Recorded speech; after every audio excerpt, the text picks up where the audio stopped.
Now here we have the bearish counterpart for the piercing line. Now the same principles that are applied to the piercing line, they're also applied to the dark cloud, but in its inverse. Okay, because this is the inverse for the piercing line. So the name of this complex bearish reversal pattern is the dark cloud. Okay, now the concept behind this is that, as you can see, the bears, they opened a gap above this previous session, which are the bulls right here.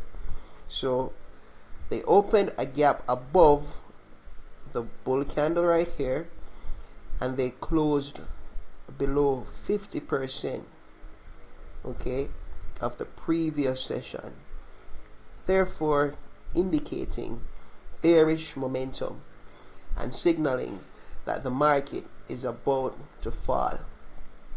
Okay, now let's look at this pattern in action. So follow me, let's get into the markets.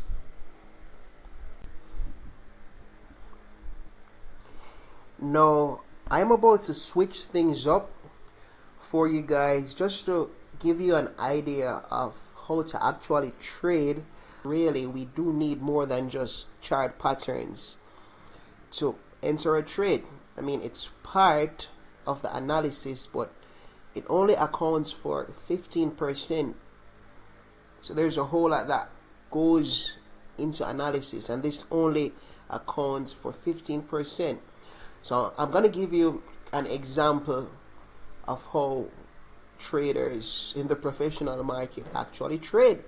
Okay, now on the 11th of November, right, something very bad happened in the crypto market.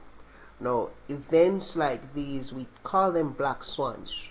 Okay, now on the 11th of November was a very dark day in the crypto market. What happened? FTX, the second largest crypto exchange, filed for bankruptcy. Now that's devastating for crypto's market cap. Now, I mean, I'm not going to get into details with, you know, what happened and why they filed for bankruptcy. I'm just going to show you exactly how that impacted, right, the crypto market, Bitcoin in particular, which is why we're on the Bitcoin versus the USD chart. We're on the 2-hour time frame, and Bitcoin is the best proxy for cryptocurrencies on a whole. Okay, so on the 11th, this candle session right here represents the 11th, and remember, we are still looking for the dark cloud cover.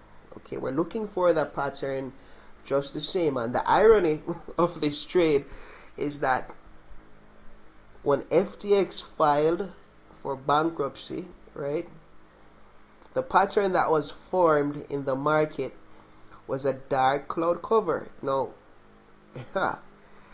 now a company of this scale filing for bankruptcy isn't good for the crypto industry. Therefore, what are we gonna do? We're gonna look for an opportunity to short Bitcoin.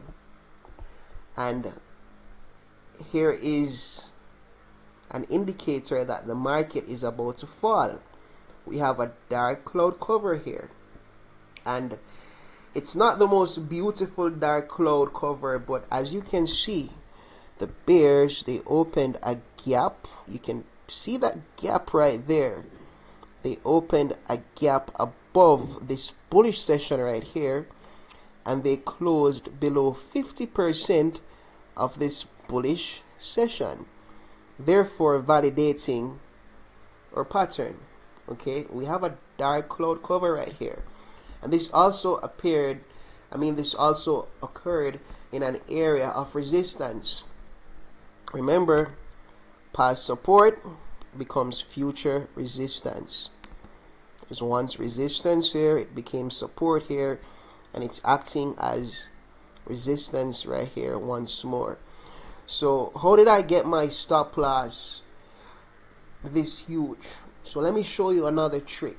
Okay, now often at times, right, whenever these patterns appear in a consolidation cluster, we don't want to use the ATR from this consolidation cluster right here, because we're looking to trade breakouts, and usually breakouts are very volatile. Look at this, for example.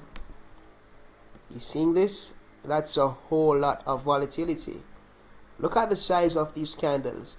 So we want to capture one ATR from this period of volatility right here. And in this sense, we had, let me see,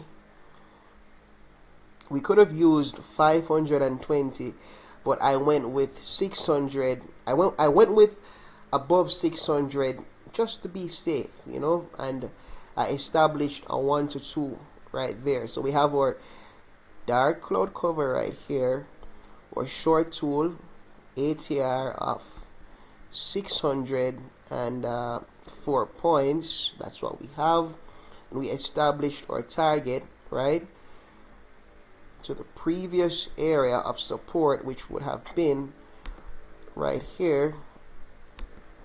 And as you can see, we would have gotten that trade.